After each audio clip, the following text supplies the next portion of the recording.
Yes, you guys, and how are all of you doing today? I'm NEFC, this is Blue Line CV, and welcome to the match review of our 2-2 draw against Sheffield United. I mean, crazy that we weren't able to get the 3 points, and if you had told me that come the end of the first half that we wouldn't win this game outright, I would have called you a liar.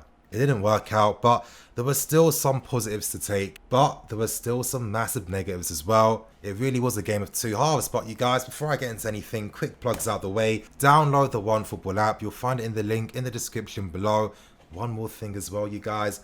I'm now an official club affiliate. That means that if you guys want to buy any Chelsea merch or anything, if you go to my link in the description below, it will take you to the club store and you can get anything you want. If you do like today's video, don't forget to smash the like button. Help me get more than 1,500 likes for today's video. Now that plug talk's out the way, getting straight into the match review. The first immediate surprise today was the team lineup.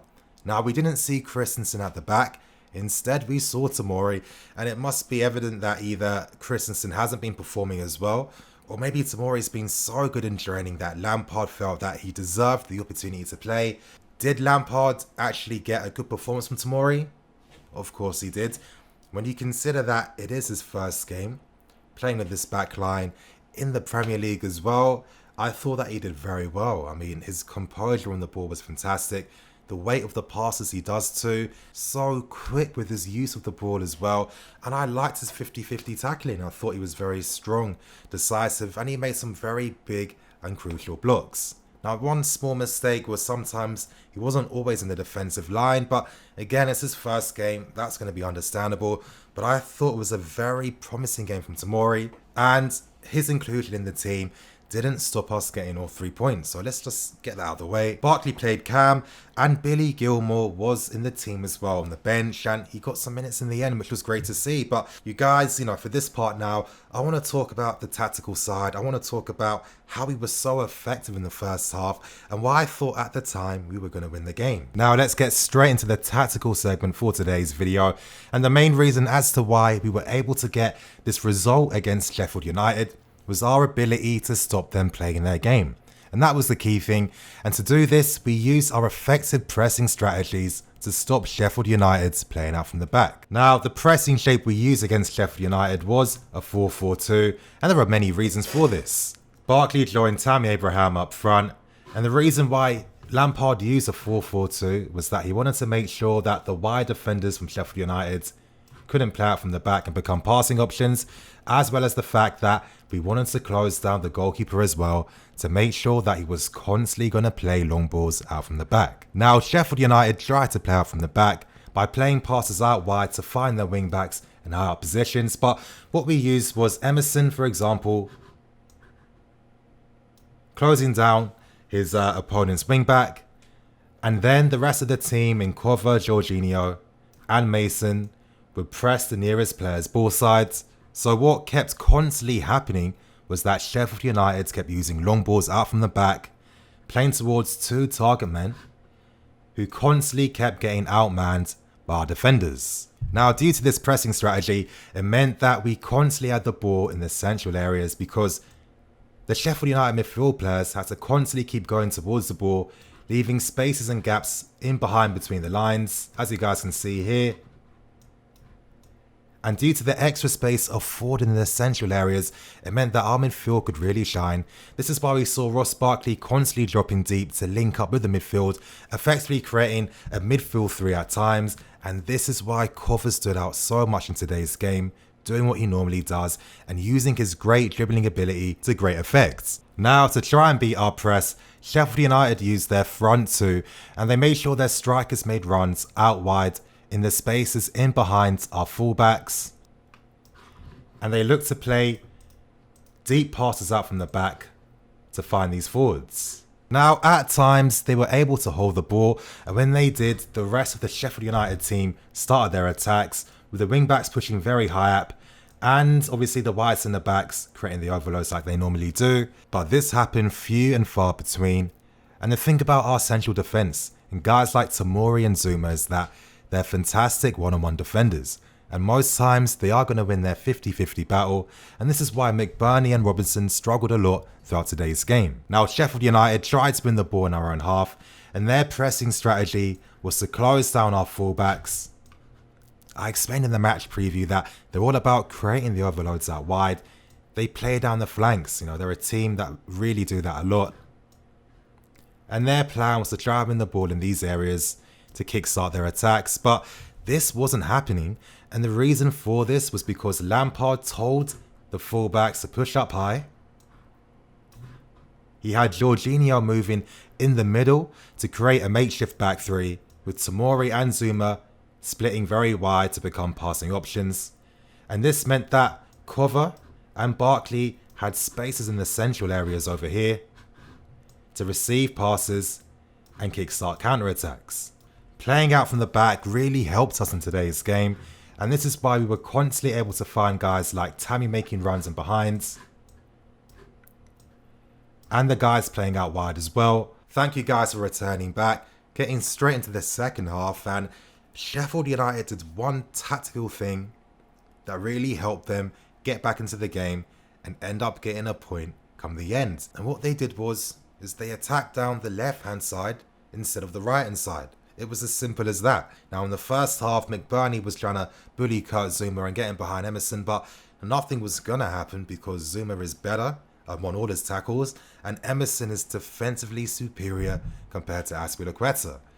This game really highlighted how Aspi just doesn't complement the system. And I think at this point right now, you guys, because as fans, we've been here. We've seen it before. We've seen how massive decline in players can really jeopardize a season. Ivanovic just comes to mind from years ago. I think we're seeing the same thing with Azpilicueta. Throughout this game today, there were moments where Tomori was telling him to push further up because obviously in the system, Lampard wants the fullbacks to be high, to be passing options, but that's not Aspi's game. And it's like Sheffield United realised down the right hand side, this is our best hope. We know that Pulisic isn't going to win a single tackle, and defensively he was poor. He wasn't helping Aspi enough. And I think the entire right hand side just didn't do enough when it came to protecting Aspi. And I guarantee that the plan was always to make sure that Sheffield United couldn't create those overloads down the right hand side, because Frank Lampard knows himself the right hand side is the weakest link in the team. And this is where we have to continue with Aspi for a bit. And I don't like speaking about him. I'll never insult him. I'll never do that. He's been a great servant for the club. We need to respect that. But I think sometimes in football, we need to accept the realities that certain players don't complement how teams are or certain tactical setups. It's as simple as that. And when it comes to Aspi, he's always done his best work when he's purely been used as a defensive fullback.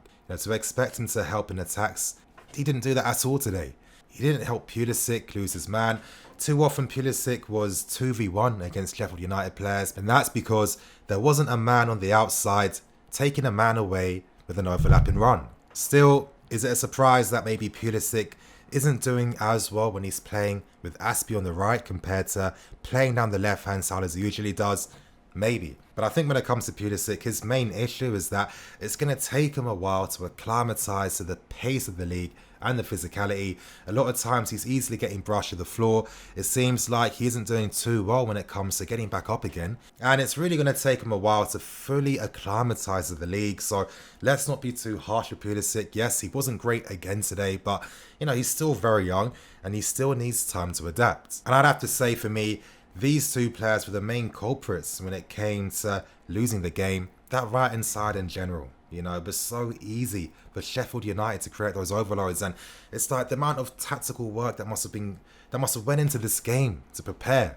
I didn't see anyone tracking the runs from O'Connell. It wasn't happening. I didn't see anyone picking up the wing back when he moves to the half space. None of that happened, and it's so disappointing. I think that without Kante down the right hand side, we lose out on a lot of defensive discipline and ability, and Kante's been the biggest loss for this team because his defensive output is just too crucial. Now I can imagine that Kurt Zuma is going to be scapegoated for not getting the 3 points today, and I don't think that's fair. It's really not. I mean, he tried his hardest to prevent that ball going in the back of the net. He was forced to have to be over the top and really acrobatic just to try and get a foot on that ball. So he was very unlucky that the ball came off his foot. Yeah, but the main issue is that the cross was played in the first place, and you know that Frank Lampard would have prepared the team to, prepare against the cutback crosses.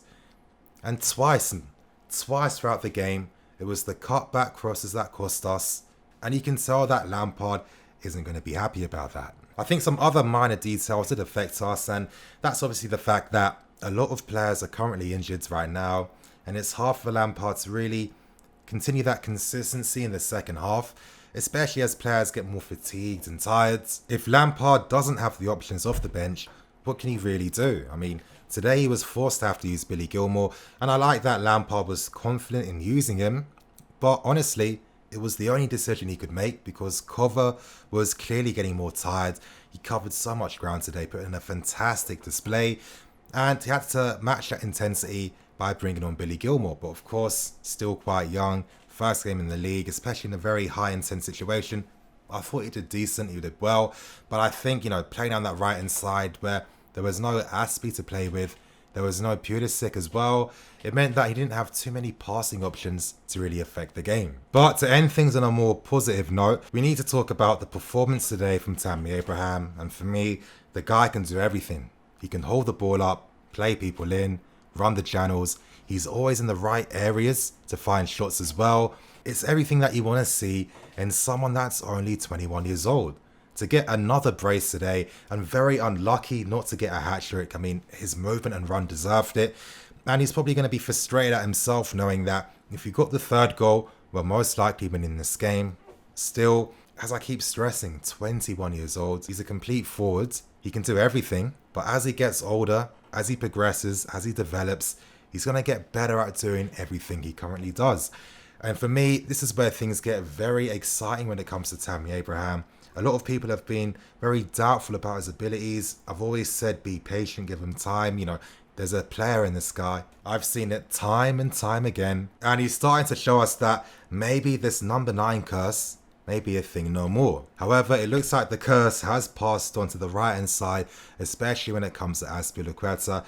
Let's hope that we are able to overcome this and find solutions. Of course, the international break comes at the perfect time because once that period's over, a lot of these guys that are out right now will be slowly coming back into the team. So things get a lot more positive.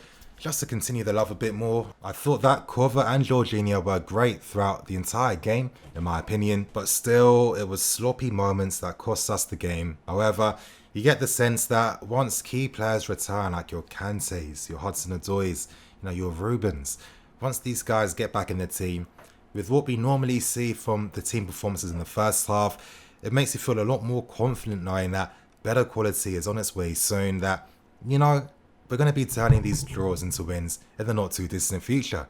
And on that note, you guys, I'm going to wrap things up and keep things moving. As I said, if you want to get Chelsea gear of your own, you'll find it in the link in the description below. Smash that like button, help me get more than 1,500 likes for today's video. I'm No9, this is Blue Lions TV, signing out.